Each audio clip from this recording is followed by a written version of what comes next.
ஆன்மீக அன்பர்கள் அனைவருக்கும் அன்பான வணக்கம். நாம நம்மளோட சேனல்ல ஆன்மீகம் சம்பந்தமான பல வீடியோ பதிவுகள் தாங்க பார்த்துக்கிட்டே இருக்கோம். அந்த வகையில் நாம இன்னைக்கு என்ன பதிவு பார்க்க போறோம் அப்படின்னா, வரக்கூடிய டிசம்பர் 30ஆம் தேதி அமாவாசைக்கு பிறகு மேச ராசிக்காரங்களுக்கு எந்த மாதிரியான பலன்கள் எல்லாம் கிடைக்க போகுதுன்னு தாங்க. இது கூடவே இந்த அமாவாசை நாளில் நாம எந்த மாதிரியான வழிபாட்டு முறைகள், விரதம் இது மாதிரிலாம் இருக்கலாம் அப்படின்னு தொடர்ந்து பார்க்கலாங்க. ஸோ வீடியோவை ஸ்கிப் பண்ணாம முழுசா பார்த்து பயன்பெறுங்க. இந்த மாசம் அமாவாசை நமக்கு டிசம்பர் 30ஆம் தேதி திங்கட்கிழமையில வருதுங்க.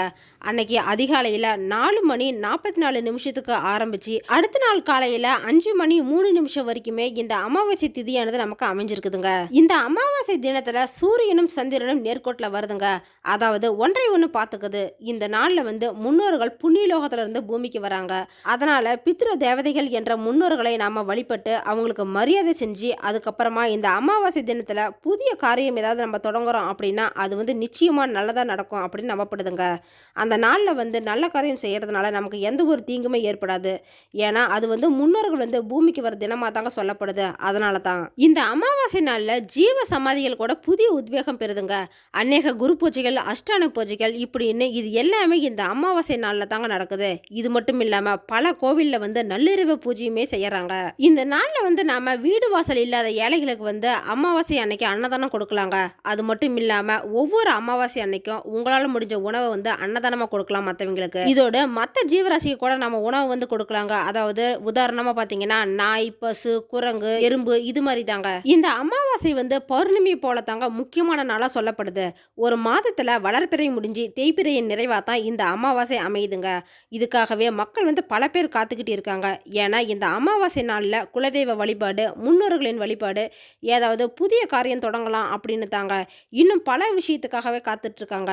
அதனால அமாவாசை அப்படிங்கிறது ஒரு நல்ல நாள் தாங்க. இது வரைக்கும் இந்த அமாவாசையை பார்த்து பயந்தவங்க, தயக்கமா இருந்தவங்க இப்படின்னு இருக்கிறவங்க நீங்க எல்லாருமே தெரிஞ்சுக்கிங்க. இந்த அமாவாசை அப்படிங்கிறது ஒரு நல்ல நாள் தாங்க. தெய்வ வழிபாட்டுக்கும் புதிய காரியங்களை தொடங்குறதுக்கும் இது ஏற்ற நாளாக தான் சொல்லப்படுது. அதனால அமாவாசையை பார்த்து யாரும் பயப்படாதீங்க. இந்த அமாவாசை நாளில் நாம குலதெய்வ கோயிலுக்கு போயிட்டு வரலாங்க. அது ரொம்பவே நல்லது. குலதெய்வம் இருக்கிற இடத்துக்கு போகலாம், விளக்கேற்றி அபிஷேகம் செய்து வழிபடலாங்க. இது மாதிரி குலதெய்வ கோயிலுக்கு போக முடியல அப்படின்னாலுமே கூட நம்ம இஷ்ட தெய்வம் இருக்கிற இடத்துக்காவது போய் வழிபாடு செய்யலாங்க. அதுவுமே செய்ய முடியலனா கூட அன்னைக்கு வீட்லயே கூட நம்ம விரதம் இருந்து வழிபாடு செய்யலாங்க. அதுவும் ரொம்பவே நல்லது தான். எங்களுக்கு குலதெய்வம் அப்படிங்கிறது என்னன்னே தெரியலங்க அப்படின்னு நீங்க சொல்றீங்களா? முருகன் இல்லைன்னா அம்பாளை குலதெய்வமா எடுத்து இந்த அமாவாசை நாள்ல வழிபாடு செய்யுங்க. நீங்க நினைச்சது எல்லாமே நடக்கும், கேட்டது எல்லாமே கிடைக்குங்க. இது மாதிரி யாரெல்லாம் அமாவாசை அன்னைக்கு குலதெய்வம் கோயிலுக்கு போயிட்டு வரீங்க அப்படின்னு கமெண்ட் பாக்ஸ்ல சொல்லுங்க. கூடவே குலதெய்வம் போறதுனால நீங்க எந்த மாதிரியான பலன்கள் எல்லாம் இப்ப அனுபவிச்சுட்டு இருக்கீங்க அப்படின்னு மென்ஷன் பண்ணுங்க. குலதெய்வத்தை பிடிச்சவங்க எல்லாரும் ஒரு லைக்கும் பண்ணிடுங்க. இந்துக்கள் வழிபாட்டிலேயே அமாவாசை அப்படிங்கிறது ஒரு முக்கியமான இடத்தை பிடிச்சிருக்குதுங்க. அதாவது தை அமாவாசை, ஆடி அமாவாசை, புரட்டாசி அமாவாசை, மகாலி அமாவாசை இது எல்லாமே ரொம்பவே விசேஷமான அமாவாசையா சொல்லப்படுதுங்க. முன்னோர்களை நாம பித்ரு அப்படின்னு சொல்றோங்க. இந்த நாள்ல முன்னோர்கள் நம்ம வீட்டு வாசல்ல நிப்பாங்க அப்படின்னு காலங்காலமா மக்களிடையே இருந்து வர ஒரு நம்பிக்கையா தாங்க இது இருக்குது. இப்படி நம்மளோட முன்னோர்கள் வரும் இந்த நாட்கள்ல அவங்களுக்கு பிடிச்ச உணவை படையிலிட்டு நாம வழிபாடு செய்யலாங்க. அந்த நாள்ல பித்ருக்களுக்கு அதிகமான பசியும் தாகமும் இருக்கு அப்படின்னு தர்ம சாஸ்திரத்துல சொல்லப்படுதுங்க. இந்த பசியை நாம போக்கி வழிபட்டோம் அப்படின்னா அந்த குடும்பத்துல நீண்ட ஆயுள், அழியா புகழ், உடல் வலிமை, செல்வம் இது எல்லாத்தையுமே நம்மளோட முன்னோர்கள் நமக்கு தருவதா நம்பப்படுதுங்க. அதனாலதான் பாத்தீங்கன்னா மேக்சிமம் எல்லாரும் வீட்லயுமே இந்த அமாவாசை அன்னைக்கு படையிலிட்டு வழிபாடு செய்வாங்க. ஒருவேளை இந்த மாதிரி உங்களால் படையிலிட்டு வழிபட முடியல அப்படின்னா முன்னோர்களை நினைச்சுக்கிட்டு நீங்க வீட்லயே கூட அன்னைக்கு எள்ளும் தண்ணீரும் இடைத்து வழிபாடு செய்யலாங்க.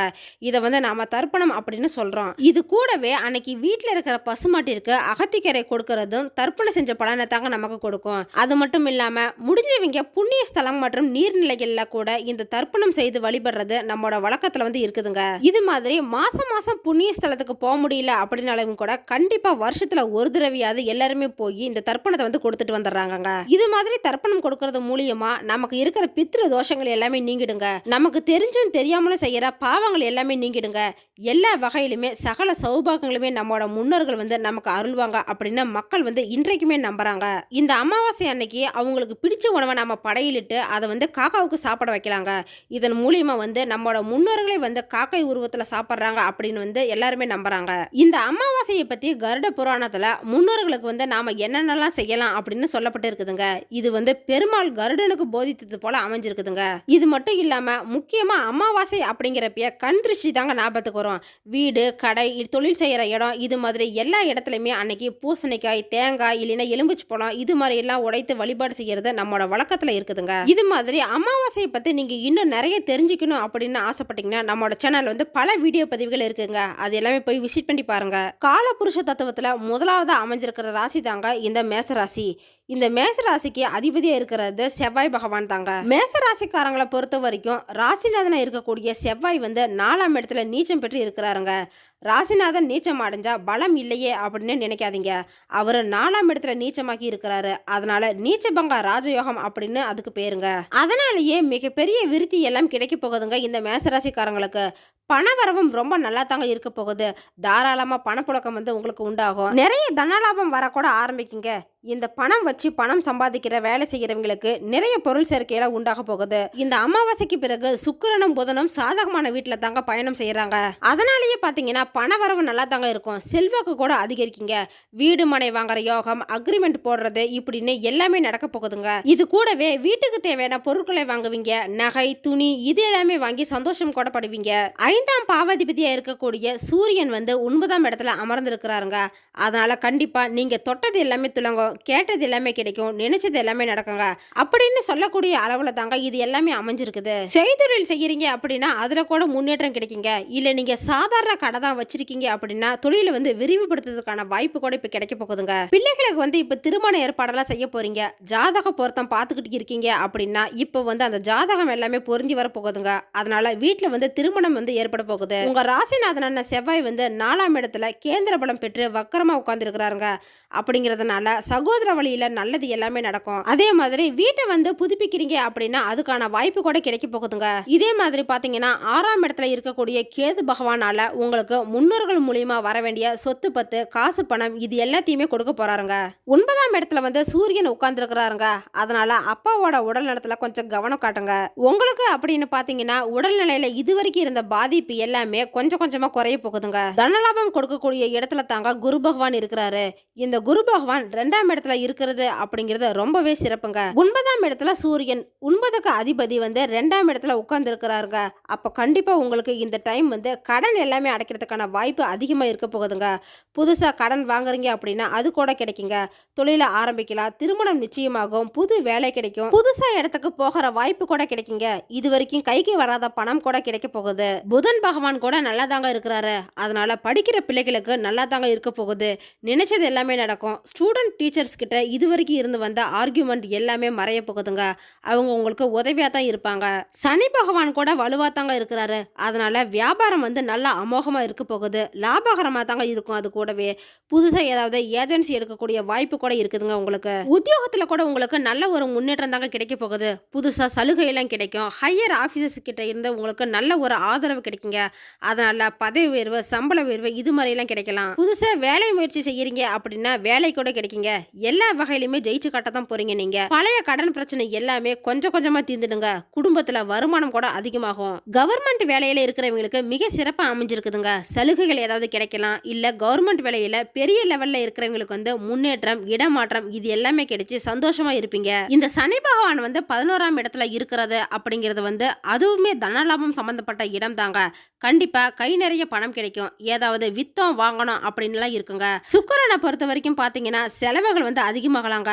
ஆனா அது எல்லாமே உங்களுக்கு கட்டுப்படுத்தக்கூடிய அளவு தாங்க இருக்கும். வண்டி வாகனம் ஓட்டுறீங்க அப்படின்னா அதுல கொஞ்சம் கவனமா இருந்துக்கோங்க. சூரியனுக்கு 3ஆம் இடத்துல சனி இருக்கிறது, இடமாற்றம், ஒண்ணு வித்து ஒண்ணு வாங்குறது அப்படின்னு எல்லாமே நடக்குங்க. அடிக்கடி வண்டி வாகனம் எல்லாம் ரிப்பேர் ஆகலாங்க.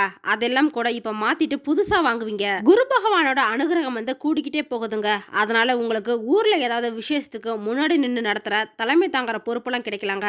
ஆன்மீக பயணம் கூட ஏற்படுற வாய்ப்பு அதிகமாவே இருக்குதுங்க. இது மாதிரியான பலன்கள் தாங்க இந்த டைம் வந்து மேசராசிக்காரங்களுக்கு அமைஞ்சிருக்குது. இந்த மேசராசியில அஸ்வினி, பரணி, கார்த்திகை 1ஆம் பாதம் இப்படின்னு நட்சத்திரத்தை கொண்டே இருக்குதுங்க. ஒவ்வொரு நட்சத்திரத்துக்கும் தகுந்த மாதிரி பலன்கள்லாம் வேறுபடலாங்க. பரிகாரமா இந்த டைம் வந்து திருச்செந்தூர்ல இருக்கிற முருகனை போய் வழிபடுங்க, நல்லது நடக்கும். ஓகே ஃப்ரெண்ட்ஸ், இந்த வீடியோ பதிவு உங்களுக்கு பயனுள்ளதா இருக்கும் அப்படின்னு நினைக்கிறேன். அடுத்தடுத்து நம்ம சேனல்ல ஆன்மீகம் சம்பந்தமான பல வீடியோ பதிவுகள் தாங்க வரப்போகுது. ஸோ நம்ம சேனலை நீங்க இப்பதான் ஃபர்ஸ்ட் டைம் பாக்குறீங்க அப்படின்னா சப்ஸ்கிரைப் பண்ணி வச்சுக்கோங்க. கூடவே பெல் ஐக்கனையும் கிளிக் பண்ணி வச்சுக்கோங்க.